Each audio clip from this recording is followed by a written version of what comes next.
Welcome to JD Clips. Please enjoy the short versions of our famous videos and keep learning.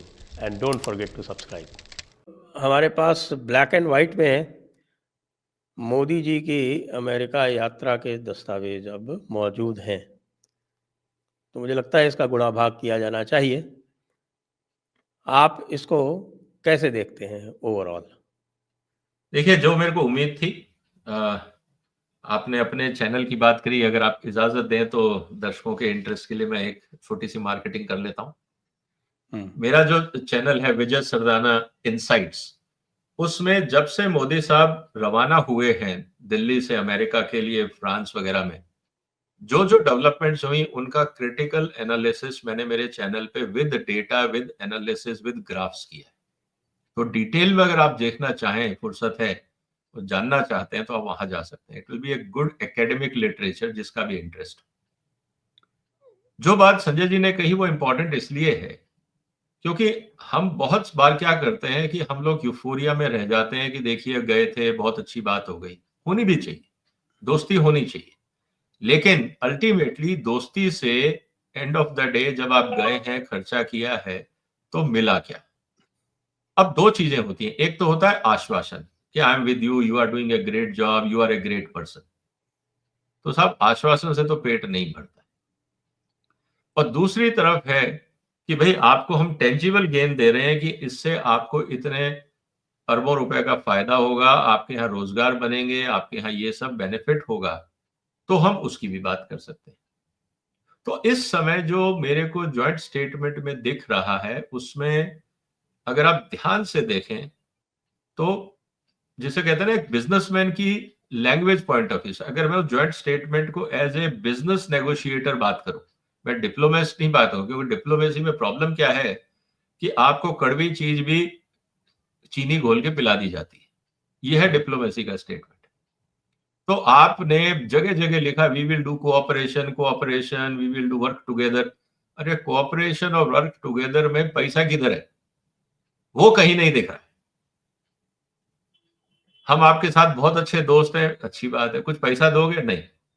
आप हम मिलके काम करेंगे, बहुत अच्छी बात है, कुछ पैसा मिलेगा? नहीं। आप अपना काम करिए, हम अपना काम कर रहे हैं। और हर कदम पे जहां जहां पे पहली बार आप देखेंगे अमेरिकन जो जॉइंट डिक्लेरेशन है गवर्नमेंट ऑफ इंडिया ने जो रिलीज किया, मैं अमेरिकन लैंग्वेज की बात नहीं कर रहा हूं, जो भारत सरकार ने रिलीज किया है, इस पे मेरा एक 37 मिनट का वीडियो है, लाइन बाय लाइन एनालिसिस। तो उसमें अगर आप ध्यान से देखेंगे तो आप इस बात को पाएंगे कि सर वहां पे जो कहा गया है वो सिर्फ अमेरिका ने आश्वासन दिए हैं, इससे ज्यादा आपको कुछ नहीं दिया उन्होंने। यहां तक उन्होंने बोल दिया है कि हम उम्मीद करते हैं कि इंडियन कंपनियां आके अमेरिका के अंदर इन्वेस्ट करेंगी, ताकि हम जो आज फार्मास्यूटिकल प्रोडक्ट्स, बाकी चीजें जो हम खरीद रहे हैं, वो हमें खरीदना ना पड़े। आप अमेरिका में आइए, वहीं मैन्युफैक्चरिंग करिए, रॉ मटेरियल, और वहीं पे जेनेरिक मेडिसिन बनाइए। आपको इंडिया से क्यों भेजना है? और उसका आउटकम क्या है? हिंडाल को करीब 6 से 7 बिलियन डॉलर अमेरिका में इन्वेस्ट कर रहा है एल्यूमिनियम प्लांट में। इंडिया में किया? नहीं किया। जेएसडब्ल्यू स्टील अमेरिका में इन्वेस्ट कर रहे हैं 2 स्टेट्स में स्टील प्लांट्स में। इंडिया में किया? कोई नया इन्वेस्टमेंट तो देखा नहीं। जो मेंटेनेंस और अपग्रेडेशन जो थोड़ा बहुत करना है वो करते रहते हैं। तो अल्टीमेटली जो आप स्टील और एल्यूमिनियम इंडिया से एक्सपोर्ट करके भेजना चाहते थे, अब जब आप वही बना रहे हो तो आपका तो एक्सपोर्ट खत्म हो गया ना। तो ये चीजें हमें बिटवीन द लाइंस देखनी पड़ेंगी। We have to do little bit critical analysis. मैं बुराई नहीं कर रहा हूं, क्योंकि देखिए इस पूरी चीज में हमें समझना होगा कि ट्रंप साहब इस बार अलग मैंडेट से आए। इस बार वो रूथलेसली बिजनेस की तरह काम कर रहे हैं, और सबसे इंपॉर्टेंट बात यह है कि उनके जितने भी एडवाइजर हैं वो सब बिजनेसमैन हैं। अब एलन मस्क से आप क्या उम्मीद करते हो? डिप्लोमेसी की? सवाल ही नहीं। आप जितने भी उनके विवेक रामास्वामी हैं, क्या आप उनसे डिप्लोमेसी की उम्मीद करते हो? सवाल ही नहीं। वो तो हार्डकोर प्रोफेशनल्स हैं, कॉर्पोरेट मैनेजर्स हैं, उनको सिर्फ बिजनेस की बात समझ में आती है और उनको ये पता है कि बार्गेनिंग कैसे करनी है और अपने फायदे की बात कैसे करनी है, जो वो कर रहे हैं। इसमें बुराई भी क्या है? So that is what I am saying कि हमें इस बात को समझना होगा। नहीं, वैसे अगर ये देखा जाए कि यदि 2 देशों में बिज़नेस टू बिज़नेस डील्स और बिज़नेस लाइक मैनर में होती हैं और जो दूसरे जो आपके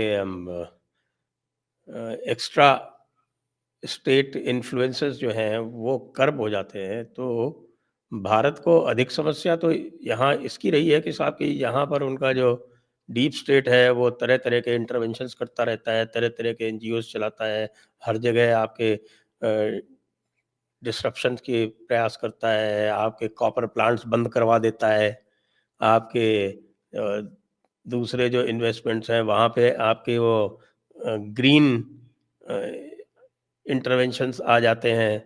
आपने कई स्थानों पर देखा, यहाँ तक कि आपके एक मेन ऑपोजिशन पार्टीज़ को भी वो एक तरह से कैप्चर कर लेता है। तो यदि ये चीज़ें हट जाएँ, तो बिज़नेस एनवायरनमेंट तो भारत के अंदर ऑटोमैटिकली बेहतर हो जाएगा। हिंडाल्को यदि जा रही है बाहर तो इसलिए जा रही है कि साहब आपके यहाँ बॉक्साइट माइन्स नहीं देंगे, उसमें इतना टाइम लग जाएगा। वहाँ जाएँगे तो वहाँ अगर बॉक्साइट अवेलेबल है तो तुरंत मिल जाएगा। जी। ये बिल्कुल सही कहा सर। सर, आप जो कह रहे हैं वो बात बिल्कुल सही है। लेकिन आज की तारीख में सर 2 चीज़ें इम्पोर्टेंट हैं। आप ध्यान से अगर इस जॉइंट डिक्लेरेशन को देखेंगे, तो इसमें 2 बातें इम्पोर्टेंट हैं।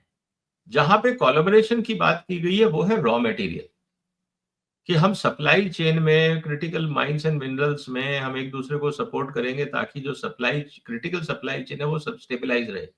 एक बात उन्होंने ये कही। जहाँ तक बात है हाई-टेक की, उन्होंने कहा कि साहब वो तो हम ही रखेंगे। आप अपने कंट्रीज़ के अंदर जो रेगुलेशंस हैं उनको रिलैक्स करिए, ताकि अमेरिकन कंपनीज़ ऑपरेट कर सकें अमेरिका में बैठ के। ना हम उस पे लायबिलिटीज़ लेंगे, ना किसी तरह की कोई ज़िम्मेवारी लेंगे। हम आपको माल दे देंगे, उसके बाद वो चले, ना चले, मेंटेनेंस का खर्चा आपका, बाकी सब खर्चे आपके।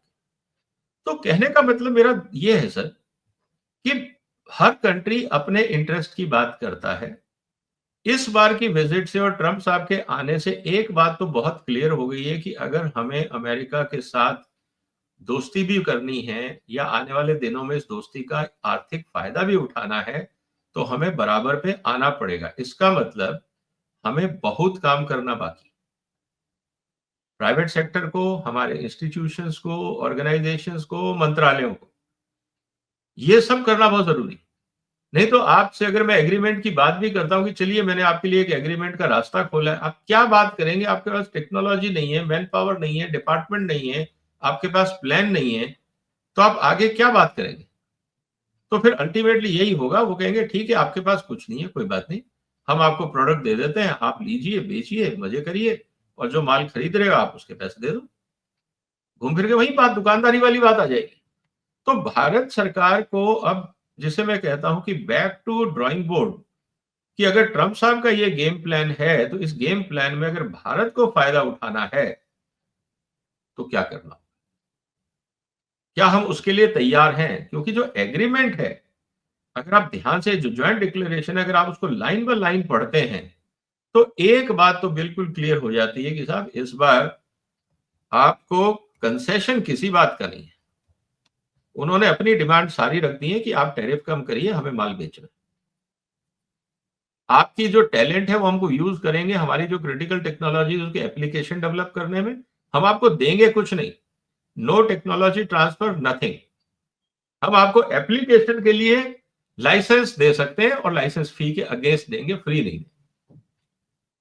तो ये बात बिल्कुल व्यापारिक बातें हुई हैं और मुझे लगता है कि ये हमें इसकी तैयारी करनी पड़ेगी कि आने वाले दिनों में अ, आगे ये दोस्ती का फायदा, आर्थिक फायदा, बाकी स्ट्रेटेजिक फायदा जो आप कह रहे हैं वो बहुत अच्छी बात है, उसमें कोई एतराज नहीं है, होना भी चाहिए। इस तरह का जो लेफ्ट आइडियोलॉजी है जो इंडिया को बैकवर्ड रख रही है उनके चैलेंज में, लेकिन हम अगर इस दोस्ती का आर्थिक फायदा उठाना चाहते हैं, तो हमें बहुत कुछ इन हाउस करना होगा।